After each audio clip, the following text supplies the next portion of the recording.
하나님 앞에 어떤 기도로 나가야 될지 같이 공부하도록 할게요. 여러분 어떻게 잘 시작하셨어요? 네. 오늘 브릿지에 보니까 형제들 또 자매들 곳곳에서 이렇게 기도하는 모습이 너무 아름답고 좋았던 것 같아요. 저도 어제 성우하고 같이 미리 어디죠 거기가? 샌디 캐년인가요? 그쪽 가서 기도하면서 참 복된 것 같아요. 우리가 이 기도에 함께 할 수 있다는 게 얼마나 큰 축복인지를 더 많이 느끼는 시간이 되었던 것 같아요. 그래서 여러분 이번 달 특별히 더 기도에서 성장하는 여러분이 되시기를 권해드립니다. 왠지는요, 제가 아는 한요 인류 역사상 가장 파워풀한 인생의 무기는 기도라는 생각입니다. 여러분 어떤 때 돈을 요구하지만요, 돈은 우리를 순간적으로밖에는 기쁘게 하지 못합니다. 돈 많이 가진 사람이 행복하다는 그런 그 논리는 나오질 않습니다. 물론 많이 가지면 행복할 것 같은 느낌은 들어요. 그렇죠, 스티브? 하지만 그러니까 그 돈이 우리 고린도전서 14장에는 바울이 이런 얘기를 합니다. 그러면 내가 어떻게 해야 되겠습니까? 나는 영으로 기도하면서 마음으로 기도하고 영으로 찬송하면서 마음으로 찬송하겠습니다. 또 오늘은 우리가 어떻게 기도를 할까에 대해서 같이 공부를 하려고요. 여러분 기도는 우리가 어떤 때 그 입으로 막 합니다. 하지만 놀랍게도 성경에는 중언부언하지 말래요. 여러분 중언부언 해본 적 있으세요? 네. 할 때 기분이 어때요? 말하면서도 힘들어요. 기도를 했는데도 기도를 했는지 뭘 했는지 몰라요. 머릿속에서 뭐가 나간지도 모르고 그냥 시간은 때웠어요. 왜냐면 우리가 최소한 10분 하잖아요. 그래서 기도를 하는 데 있어서 중요한 게 있다면 우리의 영이 기도하고 우리 마음이 기도하고 우리 영이 찬양하고 우리 마음이 찬송하는 그런 기도의 시간을 갖는 게 저희들의 목표입니다. 그래서 기도를 할 때는 그냥 기도해야지 이렇게 해서 기도가 잘 성사되는 것이 아니라 우리에게 준비가 필요해요. 에베소 5장 19절에는 시와 찬미와 영적인 노래로 서로 이야기하고 마음으로 주님께 노래하고 찬송하십시오. 제가 이 구절도 놀랍게 우리 마음으로 주님께 노래하고 찬송하고 입으로가 아니에요. 우리는 굉장히 입이 발달되어 있어요. 그래서 어떤 때는 제가 솔직한 고백을 하면요, 어떤 때 요즘은 아닙니다. 여러분 오해하지 마세요. 옛날에 한 10몇 년, 20년 전에는요, 설교하면서 머릿속에는 딴 생각하고 설교한 적이 있었어요. 머릿속에 좋은 적도 있었어요. 근데 그만큼 우리는 입을 쓰는 법을 배우지 마음을 커넥트 시키는 법을 못 배울 때가 있다. 여러분 지금도 마찬가지예요. 여러분 저를 보는 것 같지만 여러분의 머리가 어디 먼 나라가 있는지도 몰라요. 아니면 아리조나에 필립을 쫓아가는지도 모르고요, 한국에 누구를 쫓아서 같이 가 있는지도 몰라요. 그래서 우리가 우리 마음을 하나님께 집중시키는 법을, 또 마음으로 하나님께 찬양하는 법을 배우는 게 진정으로 영으로 예수님을 예배드리고 진실과 영으로 예배드리고 하나님 앞에 영으로 다가가는 그런 훈련이 될 거라는 생각이 들어요. 마찬가지로 골로새서도 똑같은 말을 합니다. 우리 그리스도의 말씀이 여러분 가운데 풍성하게 하여 모든 지혜로 서로 가르치고 권면하며 시와 찬미와 영적인 노래를 부르며 감사하는 마음으로 하나님을 찬양하십시오. 그래서 모든 그 구절에는 중심이 되는 게 있는데 마음이 있는 찬양과 기도와 감사를 하라고 얘기합니다. 마가복음 11장 24절 우리 준이가 읽어줄까요? 그러므로 나는 너희에게 말한다. 너희가 기도하면서 구하는 것은 무엇이든지 이미 그것을 받은 줄로 믿어라. 그리하면 너희에게 그대로 이루어질 것이다. 네, 맨 마지막으로 하나 드리고 싶은 구절이 있다면요, 그러므로 나는 너희에게 말한다. 너희가 기도하면서 구하는 것이 무엇이든지 간에 이 부분이 굉장히 중요해요. 무엇이든 간에 이미 그것을 받은 줄로 믿어라. 그리하면 너희에게 그대로 이루어질 것이다. 이 말이 굉장히 트리키해요. 그래서 우리가 어떤 때 못 받으면 내가 안 믿었나? 받으면 내가 믿었나? 왜 이 말이 중요할까요? 여러분 우리가 이번에 기도할 때 찬양과 감사와 축복을 얘기했어요. 이 부분이 없이는 감사가 안 나와요. 왜냐면 우리 애들한테 보면 애들이 받을 걸 알면 기뻐지는데요. 받기 전까지는 짜증과 demand, 어떤 요구밖에 안 나온다는 거예요. 그래서 여러분의 기도에 기쁨과 감사와 찬양이 들어가기 위해서는 이 부분이 있어요.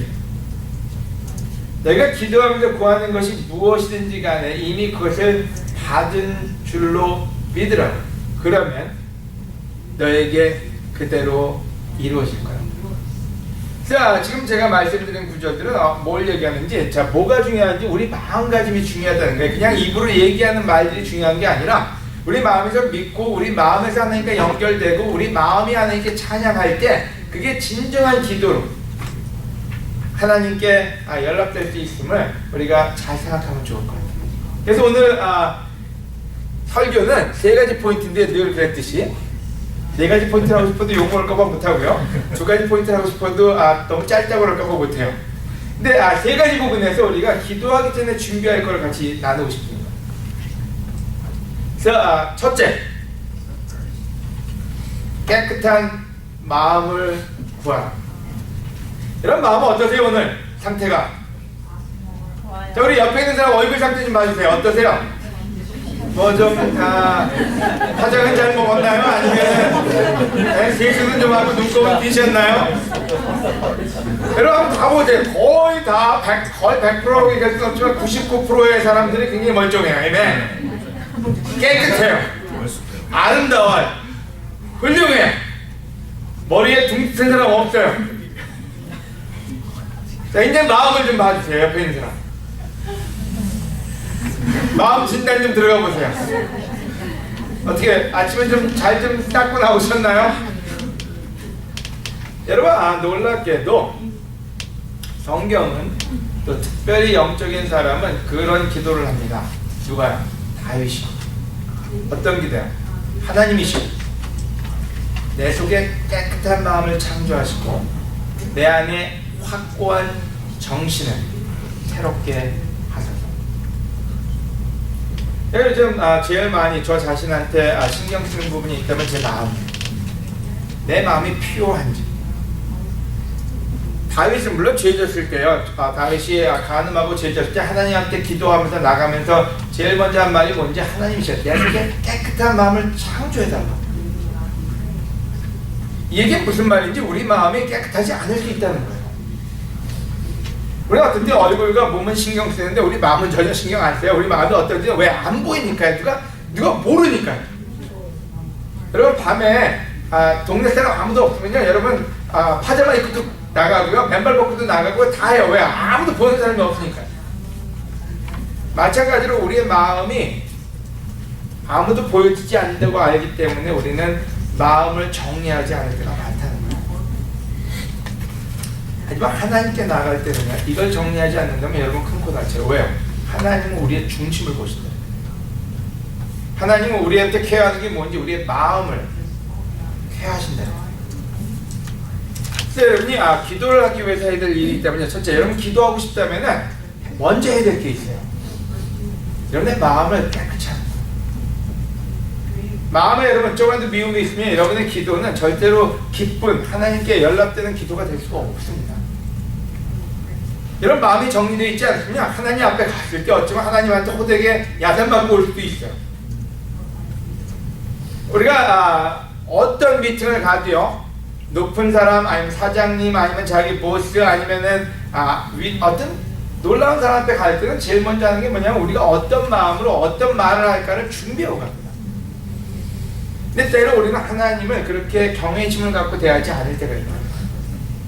그래서 제가 조성민 형제에게 부탁을 했어요. 10분 전에는 기도 시간을 알려달라고요. 그 얘기는 10분 전에라도 여러분의 마음을 준비하는 시간이 필요하다는 거예요. 아니면 그 전날이요. 하나님 앞에 기도할 필요가 있어요. 하나님 나에게 깨끗한 마음. 제가 제속을 봐도요, 늘 뭔가 들어와 있어요. 뭐가 들어와 있어요. 어떤 때는 미움, 걱정, 근심, 어떤 때는 뭔지 모르는 그냥 막연한 두려움. 그래서 그 상태에서 기도를 하려면 기도의 시간이 너무 오래 걸려요. 마음이 정리될 때까지. 제일 먼저 하나님께 기도하는 게 있다면 하나님 제 마음을 좀 깨끗하게 해달라고. 그러면서 제 마음을 정리해. 아, 이건 갖다 버려야 되겠구나. 자, 이 마음 때문에도 하나님께 가서 빗자루질을 해달라고 부탁을 드려야 되겠구나. 그리고 하나님께 그 마음을 부탁드릴 때 그 다음에 기도가 굉장히 자유로워져요. 제일 먼저 여러분이 기도하기 위해서 할 부분이 있다면 마음을 깨끗이 하는 일을 하시기를 권해드립니다. 아멘. 빌립보서 4장 8절인데 형제 여러분, 끝으로 말합니다. 여러분은 참되고 고상하고 옳고 순결하고 사랑스럽고 칭찬할 만한 것이 무엇이든 거기에 미덕이 있고 찬사를 보낼 만한 것이 있다면 그것들을 생각하십시오.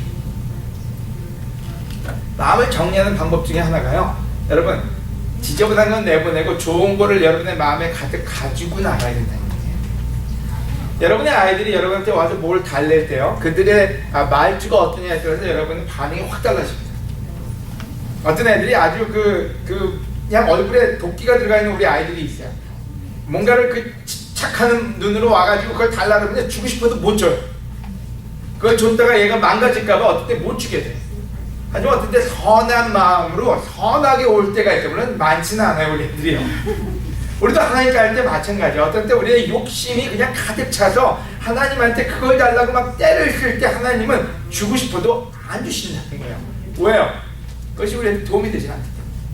하지만 우리가 깨끗한 마음으로 하나님께 갔을 때 하나님은 흔쾌히 주실 수 있어요. 왜요? 마음이 깨끗한 자에게 무엇을 줘도 그것이 축복이 될 거기 때문에. 그냥 마음이 악한 자에게는 뭘 줘도 축복이 되지 않아요. 돈을 줘도 명예를 줘도. 그래서 성경에는 교만해질까봐 하나님이 그 부분에 대해서 굉장히 조심한다고 써요. 그래서 여러분의 마음을 정리하는 데 있어서 여러분 게으른 사람이 되지 않기를 권해드립니다. 네? 만약에 여러분이 저녁 9시에 기도를 할 거면 그 전에 미리 준비를 하세요. 여러분의 마음이 깨끗해질 수 있게. 하나님한테 어쩌면 그 기도까지 드세요. 하나님, 내 마음에 깨끗한 마음을 창조해 주십시오. 그 말 한마디로도 하나님 앞에 하나님이 여러분의 마음을 정리해 주실 수 있을 거라는 생각입니다. 네? 여러분, 또 다른 이유가 있습니다. 왜요? 마음이 깨끗한 사람은 행복하다. 그들은 하나님을 볼 것이다. 여러분, 놀랍게도 산상수훈에서 마태복음 예수님이 말씀하시는 게 딴 말이 많아요. 마음이 가난한 자는 축복받을 것이다.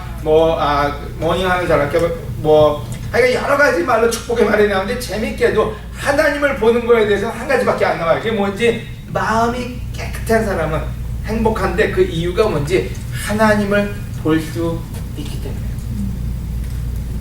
기도가 뭡니까? 하나님을 뵈러 나가는 거예요. 하나님을 뵈러 나가는데 마음이 지저분하면 하나님을 볼 수도 없고, 그러면 허공에 외치는 기도가 돼버리고 만다는 거예요. 그래서 허공에 외치는 기도가 안 되기 위해서는 여러분이 제일 먼저 ask God, 하나님께 구해야 되는 게 있다면 하나님 내 마음을 깨끗하게 해주십시오. 바로 동일한 말로 너희가 어떤 형제와 문제가 있으면 먼저 제사 드리기 전에 그 마음을 풀고 가라. 왜요? 그래야지 하나님하고 교제할 수 있기 때문에. 여러분, 마음 청소 좀 하시겠습니까? 네. 빗자루 좀 사다 드릴까요? 우리 마음을 정리하고 하나님께 나가는 여러분이 되시길 권해드립니다. 아멘. 네. 두 번째 우리가 기도할 게 있는데요, 마음을 깨끗하게 해달라는 기도가 있고, 그 다음에는 성령님을 구하는 기도를 하시기를 권해드립니다. 재밌지 않아요? 여러분, 기도할 때 우리는 기도하면 이거 주세요 저거 주세요 하는데, 재밌게도 성경에는 우리가 뭘 구해야 될지를 미리 알려놨어요. 첫째는 깨끗한 마음, 두 번째는 성령님을 구하라. Holy Spirit. 우리 누가복음 11장 같이 보겠습니다. 11장 9절부터 있는데요. 그래서 내가 너에게 말한다. 구하라. 그러면 받을 것이다. 찾아라. 그러면 찾을 것이다. 문을 두드려라. 그러면 열릴 것이다. 누구니? 구하는 사람은 받을 것이며 찾는 사람은 찾을 것이요 두드리는 사람에게는 열릴 것이다. 아멘. 근데 놀랍게도 이 구절만 버스에, 식당에, 동네방네 붙여있어요. 너무 좋아요. 구하면 준대. 그래서 얼마나 신명나는 일입니까? 구하면 준다는 우리는 열심히 구합니다. 그래서 하늘상 기도원, 삼각상 기도원, 어디 가서도 기도의 소리가 울려납니다. 우리 대한민국 사람만큼 많이 구하는 사람은 드물 거예요. 절에 가서도 구하고, 무당한테 가서도 구하고, 교회 가서도 구하고, 어디 가서도 구합니다. 그리고 이 구절은 굉장한 명언이 됐어요. 근데 놀랍게도 이 구절의 이해력은 떨어져요. 다음 구절이요. 너희 중에 아들이 생선을 달라는데 생선 대신 뱀을 주며 결혼을 달라는데 정갈을 줄 아버지가 있겠냐. 이것도 좋은 말이에요. 악한 사람이라도 자기 자녀에게 좋은 선물을 줄 줄 아는데 하물며 하늘에 계신 너희 아버지께서 구하는 사람에게 뭘 주시지 않겠냐고요? 여러분, 구하라 그러면 주신다는 말은요, 돈을 구하면 돈을 주시고, 너희 욕심을 구하면 욕심을 주시고, 너희가 집을 구하면 집을 주시고, 이 말이 아니라는 얘기예요. 근데 앞에 있는 구절만 유명해지고 뒤에 있는 구절은 그냥 어디 가는지 쭉 잘라서 어디 갖다 버렸어요. 여러분, 구하는데 뭘 구하라고 얘기했냐면 성령님을 구하는 자에게 안 주시겠냐고 얘기했어요. 근데 여러분, 어디 가서 구하라 그럼 받을 것이다 어디다 갖다 아무 데나 써먹지 마시라는 얘기예요. 구하는데 뭘 구해야 되느냐? 성령님. 왜요? 여러분, 기도의 성령님은 굉장히 중요합니다. 누가 하나님의 뜻을 알아서 하나님에게 구할 거냐, 그런 구절이 나옵니다. 여러분, 우리가 성령님이 없이는 우리는 굉장히 부족한 사람이에요. 왜 우리가 죄에서 싸우고, 왜 우리가 세례를 받고, 왜 우리가 하나님과 함께 걷느냐? 성령님을 모시기 위해서. 여러분의 크리스천 삶의 거의 모든 부분은 성령님이 떠나가지 않기 위해서, 성령님의 말씀에 거역하지 않기 위해서, 성령님의 인도하심을 받기 위해서 사는 게 크리스천 삶이에요. 그거 하나만 하면 돼요. 이게 무슨 소리입니까? 교회에서 할 일이 얼마나 많은데요. 뭐 헌금도 내고 봉사도 하고 뭐 이것도 하고 저것도 하고. 여러분, 다 잊어버려도 괜찮아요. 성령님만 모시고 있으면 돼요. 왜요? 성령님이 우리를 인도하실 거기 때문에. 우리가 우리 멋대로 살라고 하는 게 아니라 성령님이 계시면 성령님이 모든 걸 알려주시고 인도해 주십니다.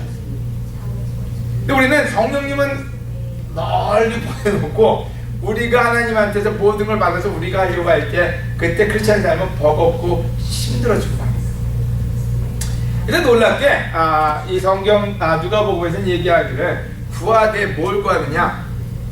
성령님을 구하라. 찾되 뭘 찾느냐? 성령님을 찾으라. 하나님이 충분히 주시는데 뭘 주시냐? 성령님을 달래는 자에게 성령님을 주시겠다고요. 왜요? 여러분, 여러분의 5살짜리 아이가 와서 여러분한테 100만 원을 달래요. 1000불이야. 여러분 주실 거예요? 여러분 나쁜 부모네요. 어떻게 자식이 달래는데 하물며 악한 사람도 주는데 여러분 왜 못 주시니까 1000불을 5살짜리 아이한테. 예? 없어서 못 줘요? 죄송합니다. 괜히 그런 일이 있네요. 여러분, 6살짜리 아이가 한우진 형네처럼 놀라운 요리사가 되겠다고 칼을 달래요. 아주 좋은 명품 칼이요. 그럼 줄 거예요? 참 나쁜 부모들이네. 그 자식이 달래야 돼. 그걸 안 줘요? 여러분, 하나님은 여러분이 달랜다고 다 주지 않아요. 근데 아주 어린 아이가 와가지고 자기한테 좋은 선생님을 좀 붙여줘. 좋은 선생님을 좀 붙여줘. 안 주실 거예요? 있으면 어떻게든지 주시겠죠? 왜요? 중요하니까요. 여러분, 하나님은 여러분이 달랜 거 다 주지 않으세요. 제가 기도해봤는데 제가 달랜 거 다 안 주시더라고요. 제가 어릴 때부터 구한 게 많았거든요. 이제 욕심이 많아가지고 이것저것 다 구해봤는데 하나님은 우리가 진짜로 필요한 거예요. 근데 제가 커가면서 깨달은 게 있어요. 저한테 필요한 건 성령님이에요. 성령님은 모든 걸 알고 계시고요. 우리가 어떻게 살아야 될지, 우리가 어떤 삶을 배워가야 될지를 다 알고 가르쳐 줄 수 있는 분이고요. 그분이 모든 걸 컨트롤하세요. 그래서 성경에서 얘기할 때 우리한테 여러 가지 구하지 말고 하나 구하는데 그게 뭔지는 성령님을 구하라고요. 구하는 자에게 주시겠다. 약속이에요. 프라미스. 그죠? 여러분, 7월달에 기도할 때 여러분이 구해야 될 때 이제 성령님이 여러분과 함께 기도하시기를 권해요. 아멘? 성령님은요, 어떤 분이신지 하늘에 계신 너희 아버지께 구하는 사람에게 성령을 주시지 않겠느냐. 자, 로마서 8장 26절 한번 읽어볼게요. 우리 영어가 읽어줄까요? 성령님도 우리의 연약함을 도와주십니다. 우리가 어떻게 기도해야 될지 모를 때 성령님이 말할 수 없는 탄식으로 우리를 위해 기도해 주십니다. 사람의 말씀을 살피시는 하나님은 성령님의 생각을 아십니다. 이것은 성령께서 하나님의 뜻을 따라 성도들을 위해 기도하시기 때문입니다. 하다못해 우리가 어떻게 기도할지 모를 때요. 여러분 어떤 때 나가도 무슨 기도할 때 옆에 있는 사람 신경 쓰고 기도할 게 많지 않아요? 옆에 사람이 들으니까 좀 그 사람이 기도도 좀 해주고 옆에 사람이니까 좀 거룩한 말도 좀 쓰고 아무도 없을 때는 그냥 어떤 말을 해야 될지 모를 때가 있어요. 저도 그래요. 어떤 말로 하나님께 나가야 될지 모를 때가 있는데 그래서 성령님이 필요해요. 그래서 얘기해요. 성령님도 우리의 연약함을 도와주십니다. 우리가 어떻게 기도해야 될지 모를 때 성령님이 말할 수 없는 탄식으로 아주 간절함으로 우리를 위해서 기도해 주십니다. 우리 어떤 때 우리를 위해서 뭘 기도해야 될지도 몰라요. 우리를 위해서 어떤 때 내가 돈을 구할까 직장을 구할까 뭘 구할까 하지만 그것이 우리한테 베스트가 된다는 보장은 없거든요. 하지만 성령님은 우리한테 베스트가 뭔지 아십니다. 그래서 성령님을 구하면은 성령님이 우리를 대신해서 기도해 주시고 우리를 대신해서 변호해 주시고 우리를 대신해서 하나님께 나가서 하나님 뜻과 연결되는 부분들을 알려주십니다. 여러분 성령님에 대해서는 성경에 굉장히 많이 나옵니다. 어떻게 나오는지는 제가 모든 구절을 코트하지 않겠지만은 성령님을 거역하는 자는 용서받을 수 없다고 했어요. 그만큼 중요하다는 얘기예요. 성령님의 활동을 제한하지 말라 그랬어요. 왜? 성령님이야말로 우리 삶의 가장 중요한 포션이 되어야 됩니다. 성령님은 예수님이 계신 것보다 더 우리한테 은혜가 된다 그랬어요. 그래서 보혜사가 오시면 우리가 무슨 말을 해야 될지 뭘 해야 될지 알려주신다. 성령님은 우리를 보호해 주신다. 여러분이 스스로 보호하려고 돈과 명예와 여러 가지를 구하지 말고 성령님이 여러분과 함께 할 수 있게끔 최선의 노력을 다하고 그분이 여러분과 함께 있기를 기뻐하는 사람이 돼서 하나님이 여러분의 기도를 들어주시기를 바랍니다. 아멘. 두 번째는 성령님을 구하라고 했어요. 세 번째, 하나님의 뜻을 구하는 여러분이 되시기를 바랍니다. 여러분 우리가 많이 훈련했어요. 어떤 훈련이요? 우리 뜻이 아니라 하나님 뜻을 구하는 거예요. 우리 마태복음 유명한 구절이죠. 여러분이 잘 아는 구절. 그러므로 내가 너에게 말한다. 너희는 생명을 위해 무엇을 먹을까 무엇을 마실까 너희 몸을 위해 무엇을 입을까 걱정하지 말아라. 근데 여러분 기도 중에 이거 많이 들어가 있지 않아요? 그래서 이거 듣고 뜨끔할 수도 있고 아니면 전혀 무감각해서 이거는 그 소리고 난 나야 이렇게 할 수도 있어요. 근데 재밌게도 그러므로 내가 너에게 말한다. 너희는 생명을 위해서 무엇을 먹을까? 살기 위해서.